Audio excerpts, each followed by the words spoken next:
அடுத்தது வந்து இல்திஃபாத். அதாவது குரானை பொறுத்த வரைக்கும் ஒரு சப்ஜெக்டு ஒரு டீமை பார்த்து எல்லாம் பேசிகிட்டு இருப்பாங்க. அதுக்கப்புறம் அங்கேருந்து அப்படியே வேறு டீம் பார்த்து எல்லாம் பேசுவோம்.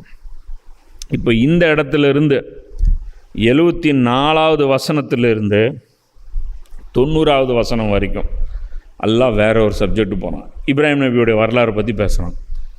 ஏன் எல்லாம் இந்த இடத்துல இப்ராஹிம் நபியுடைய வரலாறு பேசுகிறான் அப்படின்னா, இந்த குறைஷிகள் யார்?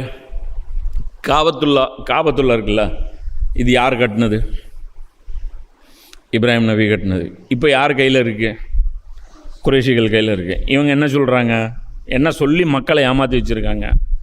இப்ராஹிம் நபி இப்படி ஒரு கோயிலை கட்டி இத்தனை சிலைகளை வச்சு எங்களுக்கு கொடுத்தாரு, அதை நாங்கள் நிர்வாகம் பண்ணிருக்கோம். இதுதான் அவங்களுடைய ஆர்கியூமெண்ட். இவர் யார்? இவர் இப்ராஹிம் நபியோடைய கொள்கைக்கு மாற்றமானவர். இப்போ பஹ்ராலையும் ஆல இம்ரான்லேயும் அன்னிசாலையும் எல்லாம் என்ன பண்ணான்? அவங்களுடைய டவுசரை உருவானான். யாருடைய டவுசரு? யூதர்களுடைய கிறிஸ்தவர்களுடைய டவுசரை உருவானான். அதில் தான் வருது, டேய் இப்ராஹிமுக்கும் உங்களுக்கு என்னடா சம்பந்தம்? ஏண்டா உங்களுக்கும் இப்ராஹிம் நபிக்கும் என்னடா சம்பந்தம்? கேட்டால் இப்ராஹிம் நபியோட வாரிசுன்னு சொல்லி கொண்டாடுறீங்க. இன்றைக்கும் வந்து ஆபிரகாம் ஒப்பந்தம்னு போடுற ஒப்பந்தம் அநியாய ஒப்பந்தம்.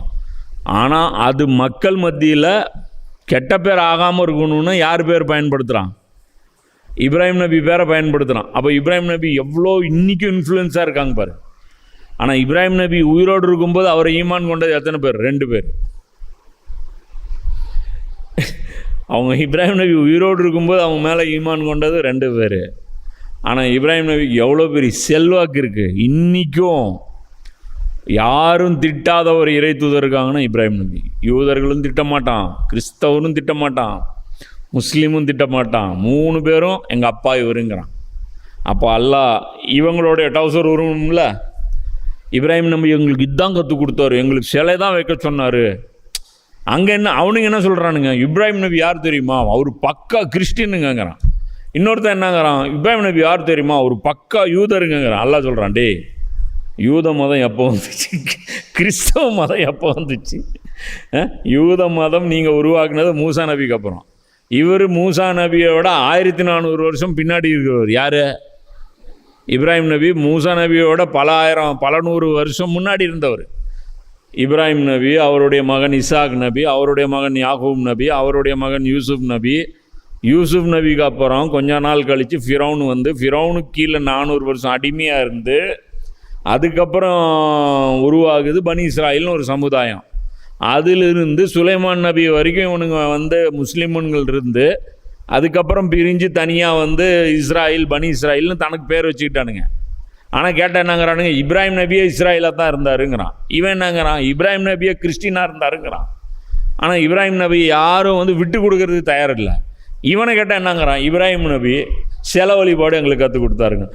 இன்னும் இந்த மனுஷன் மேலே என்னென்னலாண்டா புழுக மூட்டை அவுத்து விடுவீங்க? ஒரு அளவில்லையா? இந்த ஊருக்காரனை கேட்டால் இது ஏன்டா சாராயம் குடிக்கிறோம்? இப்ராஹிம் நபி தான் கற்றுக் கொடுத்தாரு.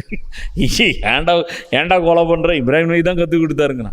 இப்போ எல்லாம் சொல்கிறான். இப்போ என்ன தெரியுமா பண்ணலாம்? ஒரிஜினலாக இப்ராஹிம் நபி என்ன பண்ணாருன்னு வரும்ல, அங்கே அவங்களுக்கு புரிகிற மாதிரி மண்டையில் கொட்டு வச்சு கிளம்பு, அவ்வளோதான், கடை சோழி முடிஞ்சது, கிளம்பு. இப்ராஹிம் நபி உனக்கு சம்மந்தம், செருப்பு கழட்டி அடிப்பேன். இனிமேல் இப்ராஹிம் நபினா ரசூல்லா மேலே ஈமான் கொண்டுட்டு வா, இப்ராஹிம் நபி சொந்தம் கொண்டாடலாம். இப்ராஹிம் நபி வேணும் அப்படின்னா இவரோட சோர்ஸு இவரை ஏற்றுக்க மாட்டேன்னா இப்ராஹிம் நபியும் கிடையாது, இவரும் கிடையாது, ஓடி போய் உனக்கு முகமதும் கிடையாது, இப்ராஹிம் நபியும் கிடையாதுங்கிறான். இப்போ இவங்களை பொறுத்த வரைக்கும் அல்லாஹ் என்ன சொல்கிறான்? இப்போ இப்ராஹிம் நபியோட வரலாறை எடுக்கிறான். என்ன அப்படின்னு பார்த்தோன்னா, இவ்வளோ நேரம் அவங்களுடைய ஆர்கியூமெண்ட்லாம் ராங்குங்கிறது எல்லாம் ப்ரூவ் பண்ணிட்டான். இப்போ அவங்ககிட்ட இருக்கிற மிச்சம் இருக்கிற ஒரே ஆர்கியூமெண்ட் என்ன? நாங்கள் இப்ராஹிம் நபியோட வழியில் இருக்கிறோங்கிறான். சரி வா, இது ஒன்று தானே மிச்சம், வா அதையும் முடிச்சு விட்றேன்.